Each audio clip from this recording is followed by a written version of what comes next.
train now, pay later. Kayo nag-training na parang ang dating house siya o bogus yung inyong security agency, yan ba? Yes po, sir. Magkano bayad niyo sa training na yan? 20,800 po yung Patuhan to. po. May kasama tayo ngayon dito. Sino naman to? Ayan po yung nag-recruit po sa amin. Pangalan mo si James Buenavista. Yes, Marketing Administrator ng RLF. Ikaw nirereklamo, tapos ikaw naman ngayon hindi sinasahuran. Gusto niyo sabihin, niloloko kayo. Opo, sir. So gusto mong tumistigo laban sa bossing mo? Hindi, sir. Bakit ka ba nandito? Gusto mo lang masalba para wag kang madali. Ito ba may permit ba to sila sa inyo? RFL? Nakalagay po dito na may advisory sa kanila that they need to submit yung kanilang test na accreditation at saka PNP SOSHA. Oh, gagawin natin itong pag-iimbestiga na to. Isang grupo ng mga nag-aasam na maging security guard ang lumapit sa hashtag ipabitag mo. Train now, pay later. Yan umano ang pangako ng RLF Training Academy sa mga nag-a-apply na maging security guard. Sa halip daw na to pa rin ito, nilinlang at niloko pa nga sila ng kanilang eskwelahan. Ang problema, kung hindi raw sila makakabayad ay gagawing kolateral ang kanilang mga orihinal na dokumento. Unang-unang beses pumunta kami dun sa school sa RLF Training Academy. Tapos may pinapirmahan na kontrata, babayaran mo pag na-deploy ka na ng paunti-unti 2,500 kada cut-off. Hanggang sa mabuo po namin yung 18,500. Pumirma po kami, ang naging problema is pinahold yung mga original na requirements namin. Sabi po nung training school, pag natapos yung training na 6 days, ay madedeploy na po kami sa iba't ibang agency. Tapos yung iba po naming kabady, hindi pa po nagtatapos ng training, dineploy na po nila, wala pong firing, tas nakakawak na po doon ang baril. Eh ano pong alam nun, walang lisensya. Panawagan ko po, Sir Ben, at sa bitag na mabawi yung mga original copy ng aming dokumento at mabigyan ng leksyon yung RLF Training Center Academy. Ang sumbong, iimbestigahan at aaksyonan sa hashtag ipabitag mo.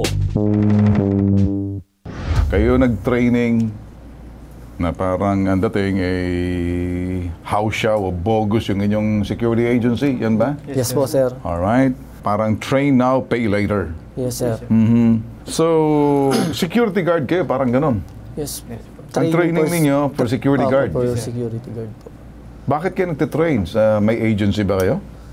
Wala pa pong agency. Bali, ang ang sistema po, kapag ka po nag-train po kami po dun sa RLF po, sila po yung mismo maghahanap po ng agency para sa amin po.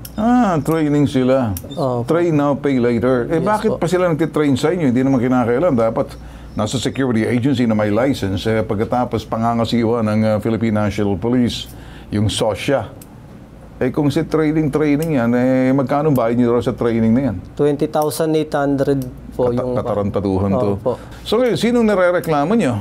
Bali yung training center po, sir, yung may-ari po ng training center. Alright, ano bang ginawa sa inyo? Bakit Bali, kayo yung hindi po makataong pagtrato po sa amin, sir. Tulad ng?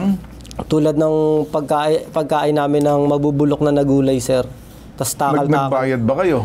Kasama po yun dun po sa payment po namin po na 20,800 po, sir. Nakapagbayad na ba kayo? Hindi pa po, sir. Hindi pa kayo nakapagbayad. So, paano yan? Kasama doon sa tutulog kayo roon. Opo. Doon kayo stay in. Opo, dun sa po. Tapos, anong pinagtatrabaho kayo? Pinagtatrabaho din po, sir. Anong trabahong ginagawa niyo? Pinaglilinis ng mga tae ng aso, ganon. May kasama tayo ngayon dito. Sino naman to? Ayan po yung nag-recruit po sa amin, sir. Ikaw palang recruiter. Pangalan mo si James Buenavista. Yes, sir.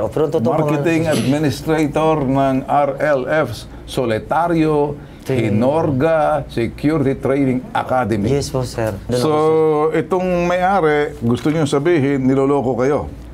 Opo, sir. Ang pangalan ng may-ari dito? Lendrelay po. Babae? Opo.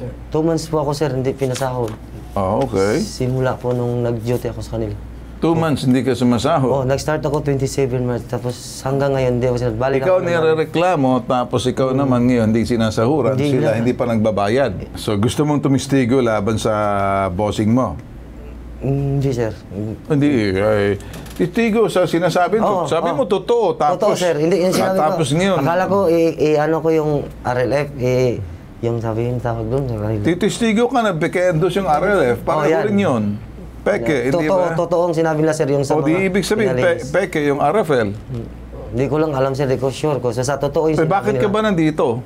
Para din i-concern yung sa kanila, sir. Gusto mo lang masalba para wag kang madali. Kasi, Hindi rin, sir. Nagsabi rin ako sa kanila, sir. Nangungumpisal ka ngayon. Baka naman ginagawa mo yun kasi nakakasanay yung bitag namin. May malalambat kami rito. Hindi rin, sir. Ako rin may masisilo kami rito. May mabibitag kami rito. Ako rin nagano nga sila, sir, kasi i-complain ko rin yung sarili ko tungkol sa kanila na 2 buwan ako hindi pinasahod. Umiiyak-iyak na. Ano daw siya? 2 buwan siyang pinasahod. Wala po May kami. tumawag po kasi sir kagabi. Ay, tinawagan po sila ng bitag. Parang may meeting po sila na nangyari. Ngayon. Magkakasama po sila sa isang table. So, kasama siya? Opo, kasama po siya. So ano nangyari? So ano napag-usapan niyo sa table?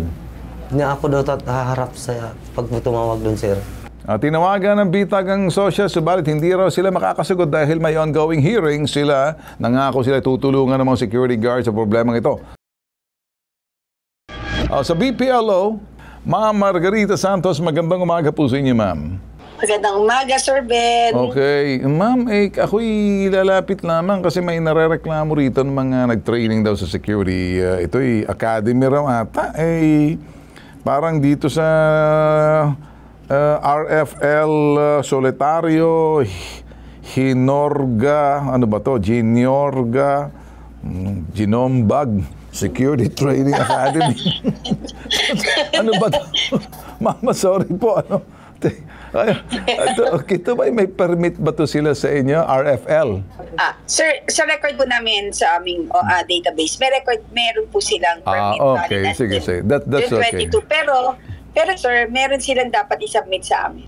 Yung kanilang TESDA accreditation. Ayun, test. Pero ma'am, Ayun, parang training ata sila for security guard daw. For the parang eskwelahan sila. Pero normally, ma'am, dapat merong coordination to sa Philippine National Police. Normally sa social. Dapat po.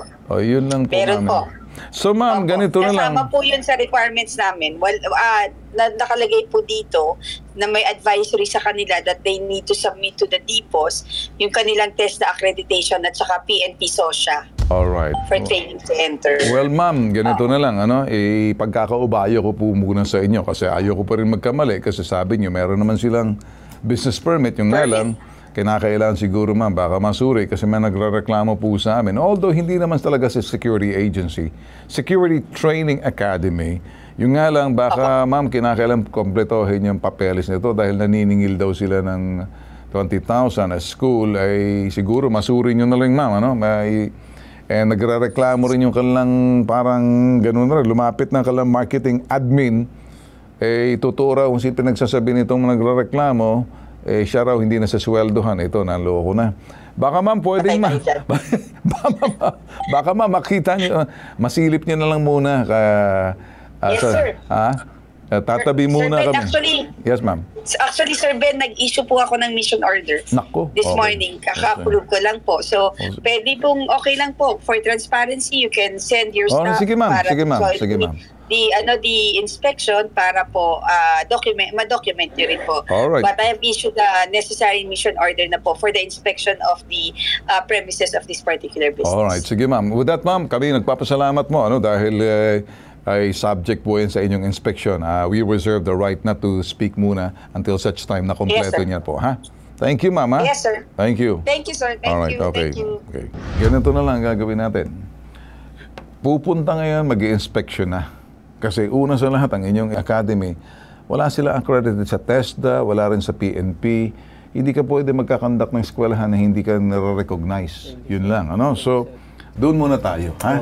Ayoko muna magbitiw ng salita na sinasabi ninyo. Ikaw naman, patunayan mo sinasabi nila. Okay? Yes, sir. Gagawin natin itong pag-iimbestiga na ito. Salamat po, sir. Ayos din yan, ha? Ganito po kami sa nag-iisang pambansang sumbungan. Sa tulong din po ng lokal na pamahalaan, sila pong may kapangyarihan para silipin ang kakulangan ng mga lisensya, hinggil po sa sinasabing eskwelahan daw para sa mga security guards. At dyan po'y titingnan natin, hindi pa tapos dito. Abangan po yung mga susunod na mga hakbang para matuto po kayo. Kayong gusto maging gwardya, huwag kayo basta-basta papatol kung saan-saan. Siguraduhin niyo po, lihitin mo yung mga pinapasukan niyang eskwelahan. Ito po, nag-iisang pambansang sumbungan, serbisyo, tulong, Tatak Tulfo. Ako po si Ben Tulfo. Nakakasana po yung patibong, lambat, bitag, at silo sa sinamang mga loko-loko. Ito po ang hashtag ipabitag mo.